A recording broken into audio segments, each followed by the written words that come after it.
રંગોત્સવ દરમિયાન દર્શનનો લાભ લેવા અમદાવાદ સહિત રાજ્યભરમાંથી મોટી સંખ્યામાં પદયાત્રિકો સહિત શ્રદ્ધાળુઓનો મહેરામણ ડાકોર જઈ રહ્યું છે। ત્યારે નિસ્વાર્થ ભાવે કેવા પ્રકારની સુવિધાઓ વિવિધ સંસ્થાઓ દ્વારા આપવામાં આવે છે તે વિશે જાણીએ આ અહેવાલમાં।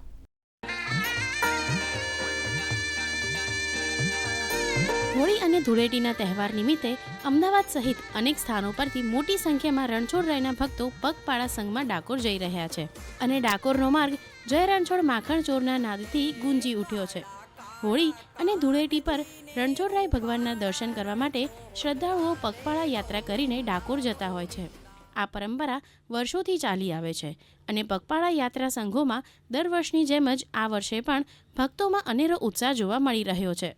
આ પદયાત્રીઓની સેવા માટે સામાજિક સંસ્થાઓ દ્વારા સમગ્ર રૂટ ઉપર તેમની સેવા માટે ચા, પાણી, નાસ્તો અને જમવાની વ્યવસ્થા સાથે આરામ કરવાની વ્યવસ્થા નિઃશુલ્ક ધોરણે આપવામાં આવે છે, જેમાં છેલ્લા 40 વર્ષોથી પદયાત્રીઓની સેવા આપતા અતીત આનંદ આશ્રમ વૃદ્ધાશ્રમના અલ્પેશભાઈ ખમાર પદયાત્રીઓને જમવા માટે ખીચડી કઢી આપે છે। સાથે સાથે પગપાળા જતા પદયાત્રીઓને થાક ઉતારવા અને આરામ મળી રહે તે માટે તેઓએ તેમના વૃદ્ધાશ્રમ ખાતે માલિશની પણ વ્યવસ્થા કરી આપી છે। 31 વર્ષથી આ પદયાત્રીઓ માટે પ્રસાદી કેમ્પનું આયોજન કરવામાં અહીંયા આવે છે।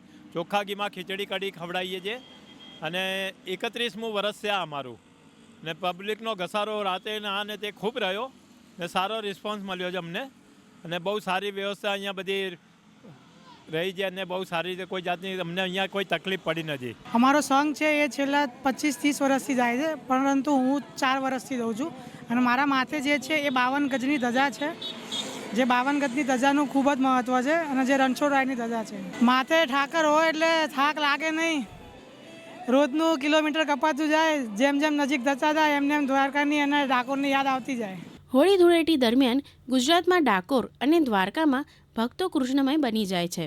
વર્ષોથી હોળીના તહેવાર અંતર્ગત પદયાત્રીઓ પોતાના ઘરેથી પદયાત્રા કરી હોળીના દિવસે ડાકોર પહોંચે છે અને રંગે ચંગે ડાકોરના ઠાકોરના સાથે રંગોથી અને ફૂલોથી હોળી રમી ધન્યતા અનુભવે છે। ભાર્ગવ ત્રિવેદી, દૂરદર્શન સમાચાર, અમદાવાદ।